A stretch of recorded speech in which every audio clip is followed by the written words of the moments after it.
ভারতের ভূস্বর্গ কাশ্মীরে আবারও শুরু হয়েছে তুমুল গুলির লড়াই।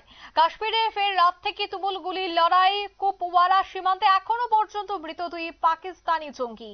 মিছিল এবং দুন্দিয়াল সেক্টরে একাধিক বিস্ফোরণ, আর সেই বিস্ফোরণে কিন্তু কেঁপে উঠছে ভারতের ভূস্বর্গ। যদিও এখনো পর্যন্ত পাকিস্তানি জঙ্গি দুজনের মৃত্যু হয়েছে কুপওয়ারা সীমান্তে।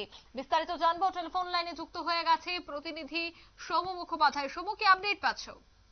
দেখো, যেটা ভারতীয় সেনার চিনার ক্রস থেকে একটি টুইট করা হয়েছে আজকে সকালবেলা, এবং সেই তাতে লেখা হয়েছে যে সোমবার দিন সন্ধ্যে 7টা নাগাদ জম্মু কাশ্মীরের কুপওয়ার, মচিল এবং দুধনিয়াল সেক্টরে বেশ কিছু এলাকা দিয়ে জঙ্গি অনুপ্রবেশের চেষ্টা ঘটে, এবং বিষয়টি লক্ষ্য করে তল্লাশি অভিযান শুরু করে ভারতীয় সেনা এবং জম্মু কাশ্মীর পুলিশের বাহিনী।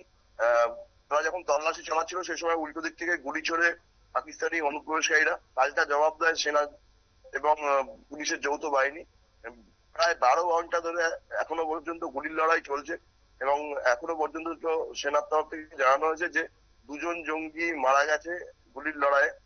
বেশ কয়েকজন জঙ্গি এখনো লুকিয়ে আছে, কারণ দুধনিয়াল সেক্টরের বেশ কয়েকটি জায়গায় এখনো বিস্ফোরণের শব্দ পাওয়া যাচ্ছে। ফলে বিভিন্ন জায়গা দিয়ে যে জঙ্গিরা অনুপ্রবেশের চেষ্টা করছে সেটাই ভারতীয় সেনার তরফ থেকে সন্দেহ করা হচ্ছে।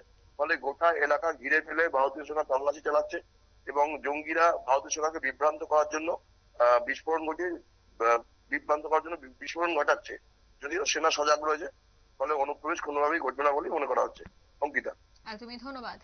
অর্থাৎ কুপওয়ারা সীমান্তে এখনো পর্যন্ত মৃত দুই পাকিস্তানি জঙ্গি। মিছিল এবং দুদিয়াল থেকে দুজনকে কিন্তু আটক করা হয়েছে। মূলত গুলির লড়াই গতকাল রাত থেকেই চলছে।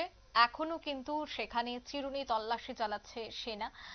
কোনো জায়গায় কোনো পাকিস্তানি লুকিয়ে রয়েছে কিনা, এবং খুব দ্রুত সেই জায়গায় তল্লাশি চালিয়ে নিরাপদ করে তোলা ভূস্বর্গকে, তার জন্য কিন্তু সেনাদের তল্লাশি অভিযান জারি রয়েছে। নিয়ে নিচ্ছি ছোট একটি বিজ্ঞাপন বিরতি, সঙ্গে থাকুন।